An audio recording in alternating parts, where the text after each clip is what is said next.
Да. Да.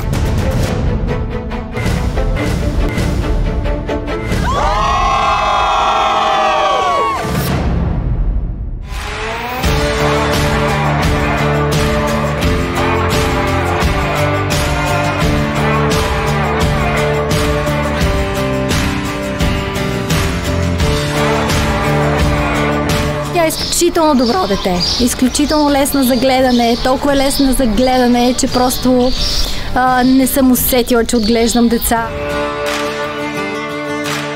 Винаги, като се събуждаш, като меше малко дете, тя се събуждаш с усмивка. Да, невероятно красива усмивка и винаги излъчваше много добро настроение.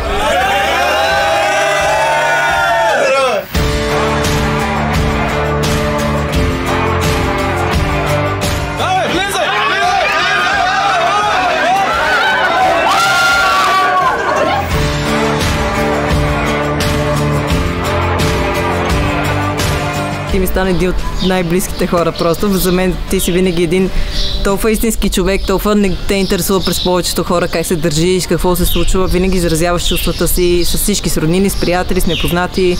Просто си чудесна.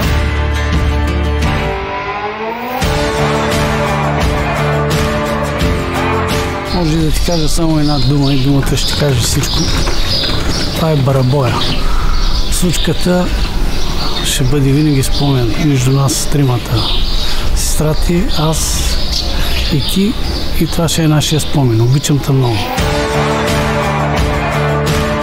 Радвам се, че той откри такава прекрасна дама като Найти. Им пожелавам щастлив, много романтичен, много успешен семейен живот.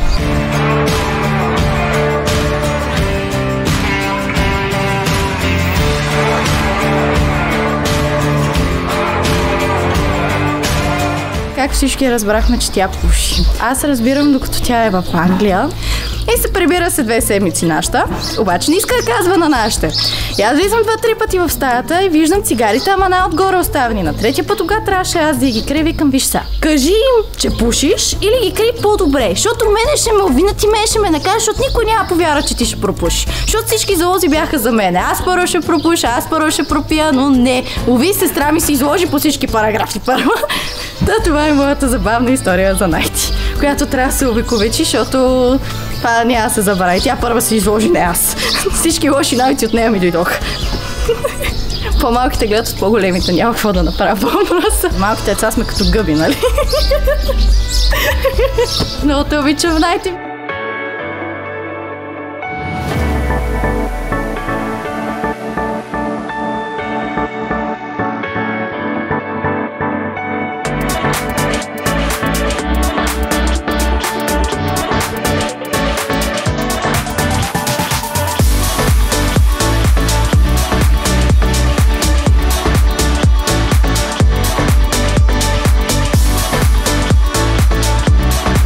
Отиваме на Смокиня и ще палим огън. Викаме, добре, ще палим огън. Му глеждам наляво, надясно гледам. То няма едно дърво. И брат му, защото е най-смел, решава се качи на дървото. И качва се на дървото, почва да чупи едни колони. То почва да пада в разназа едни колони. Ние потъваме в блатото, защото... И накрая гледам една шипка и викам, абе, от тази шипка не мога ли да изкараме нещо, И почваме да изкарваме от шипката, ама тя шипката страни. Ама нали, кой да се сети, че тази шипка е със страни, нали? То трябва малко акъл главата за тази работа. И почваме да дърпаме. Нарезахме си ръцете, отиваме, палим огъня и този огън изгоря за 5 минути. Викам, какво стана с този огън? Па запалихме огъня, той па изгасна и го палихме 20 пъти този огън. Ама накрая си направихме един хубав огън и си изкарахме идеално. Така че, Крис, целувки от мен.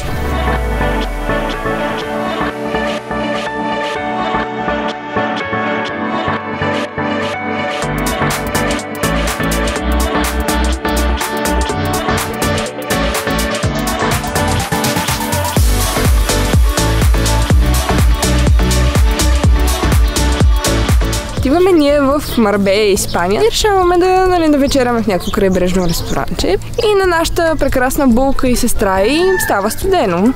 И както се придвижват до хотела, по пътя има една кофа. И нали, много котки, които котки са леко оплашени. Котките нещо се разтърчават по едно време, се вдига някакъв шум от копата. Посред тия котки излизат някакви бебета прасенца. И както излизат 1, 2, 3 бебета прасенца, така излиза майката прасе. Един голям глиган. И както Ели почва да си, нали, да разправя историята, така, нали, спокойно, леко, така и така, нали, прибирахме с работи глупости. И така Николета с пълен глас просто се изкрещява по средата на заведението, крещи и мамо, глигана излиза.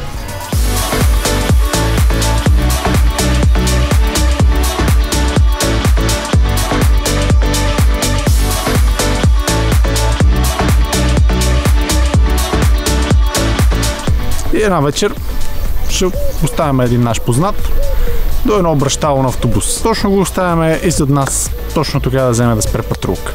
Буркани, идва, нали, документите и така нататък. Те му почват да го насърчават да дава подкуп. Той обаче се поколеба и вика няма да ви дам нищо. Казаха така ли, тогава ако викаме сега лабораторията, ако си пил и ти пишем фиш за обращалото и ти взимаме книжката и номерата ти сваляме, всичко ти сваляме. И вика, добре, нека така да бъде. След малко идва полицая. Кристияне, ти от кой квартал си, бе? Ти си ми съсед, бе, Кристияне. Какво стана? Задраска всичко, вика, Кристияне, айде лека вечер да си ходиш и поживо поздраво с всичките тия заплахи. Добре, че удържа, най-вече, нали, Крис, браво за тая постъпка, защото не им се даде на тия гадняри.